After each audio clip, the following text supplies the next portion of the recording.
Dear Christopher, here is your friend Thomas the Tank Engine. He wanted to come out of his station yard and see the world. These stories tell you how he did it. I hope you will like them, because you helped me to make them. Your loving, Daddy.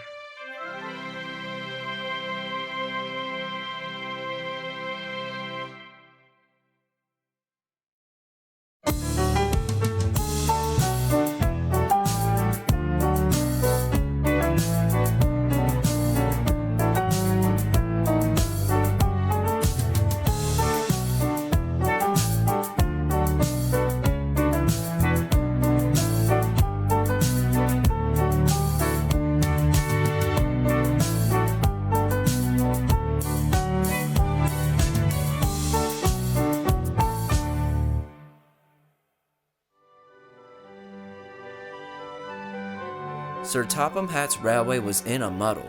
There had been so many mishaps and incidents that hundreds of rail workers were beginning to resign. With the remaining workforce scattered, the engines found life difficult. Edward's branch line got the worst of all. Brendam Docks was so understaffed that it took hours for mere loads to be unpacked and collected.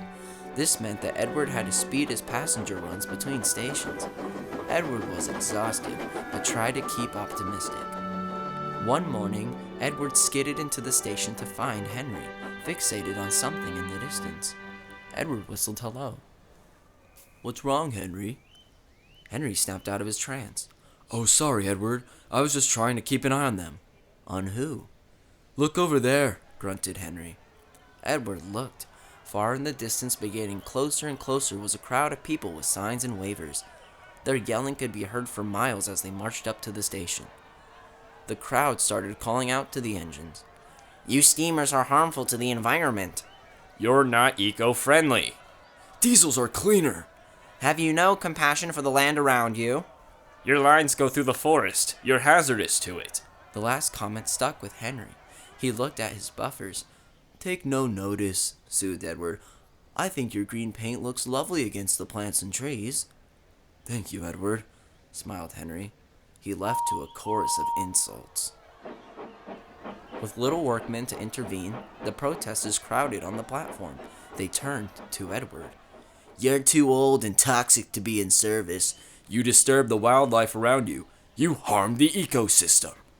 Edward lost patience. "I may not know much of your viewpoint," he scolded, "but howling your scorns at those who won't listen isn't the answer." "We'll make you listen," called one. This was met with cheers as Edward left the station. Edward, exhausted from the delays, was furious. He spoke to Sir Topham Hatt. "Men and women have been roaming our stations, sir. They claim we're harmful to the environment and relentlessly bother us. I propose we keep some workmen in the area where the crowds are the largest. They'll help quiet down the chaos." Sir Topham Hatt frowned. "We haven't the workmen to spare, I'm afraid. I am well aware of those protesters and the unrest they cause, but you must remember, Edward, that the biggest threat they pose is to themselves. We will put signs up, but the rest is in their hands." Edward disagreed with this, but he knew he couldn't act against Sir Topham Hatt's will. Signs and boards were put up along the railway lines reading, "Do not proceed." This did nothing to stop the onslaught. The protesters caused havoc all over the island. They'd block the engine's lines and throw rocks and stones at passing trains. The engines felt a loss of morale, but not Edward. Whenever protesters stood on his line, he'd blow his whistle, wheeze steam loudly, and pull right through. Edward was having none of it. Later, Edward was pulling a goods train from the docks. As he neared the station, the driver saw a signalman fiddling with some points up ahead. "What now?" he groaned. "What's the matter?" asked the fireman rudely. "We have places to be." "Stupid protesters tried to jam the points into the siding so nothing could get through," replied the signalman. Edward and his crew went pale. "Don't worry," said the signalman. "They did jam the points, but to stick on the main line by mistake." "Phew. Still a problem," considered Edward, "but one we can work around. I, for one, have had enough with these hooligans." "We all have," muttered the signalman. Hopefully they'll tire soon. Edward whistled with agreement and was on his way. When Edward arrived at the station, the driver and fireman uncoupled the trucks and ran him into a siding. They went off for lunch. Edward was very stressed, but happily dozed in the sun. He was rudely awoken. "Are you sure this is a good idea?" Certainly. The kettle's unguarded. We'll take it up the branch line and dump it in the sea. Yeah. Edward awoke to see a group of protesters huddled around him. It's a hijack then, one called. Hastily, they all boarded Edward. Some stood on the footplate holding the handrails for grip. Others crowded into the cab. They pulled the lever and Edward roared into life. Edward was shocked. What do you think you're doing? He cried. Getting rid of you, the protesters cheered as they shuffled Edward right out of the yard. Edward rocketed down the line, faster and faster. The protesters were delighted. First this one, then the rest. No more pollution once we're done. Edward was frantic, but he wasn't scared. You'll regret this, he called. The protesters only laughed. Edward sped past the yards and whizzed through tunnels. Passing engines only saw a blur. Up ahead were the points that the protesters had jammed. Edward saw this and remembered what the signalman had said. He formed a plan. Edward called out, "The points are jammed to the sidings. We're going to hit the buffers." The protesters panicked. "We're going to crash! Stop the train!" The protesters put Edward's brakes on hard as some desperately jumped off the footplate and smashed on the ballast below. They neared the siding. Ah! But it never came. Battered but unbeaten, Edward stayed on the main line as the screeching wheels came to a halt.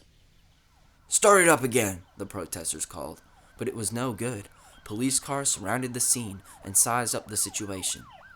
The protesters had been beaten, and Edward was very relieved.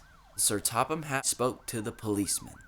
"These men are charged with grand theft auto, Topham. They'll be taken to court. Don't worry." "No, leave them with me.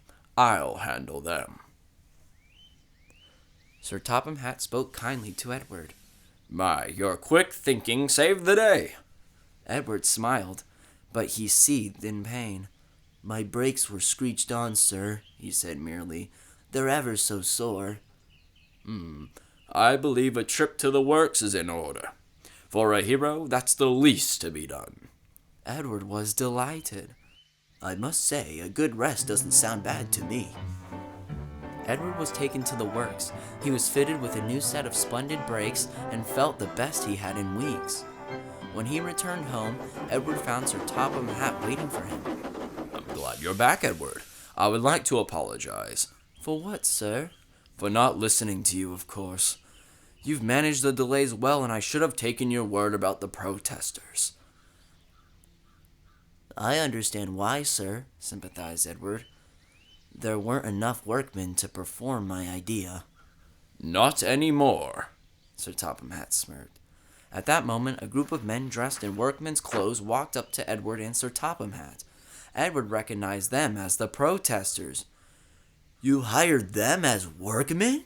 he spluttered.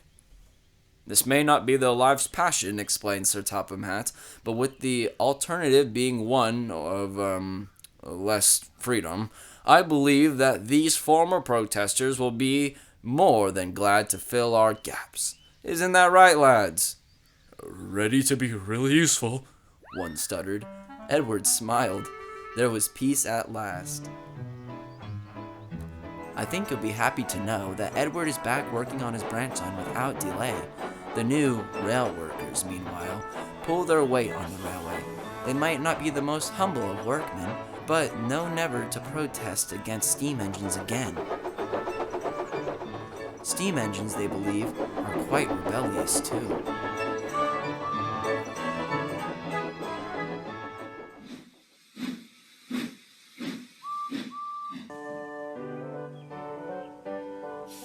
Edward and Henry are friends. Because they are friends, they do kind things for each other.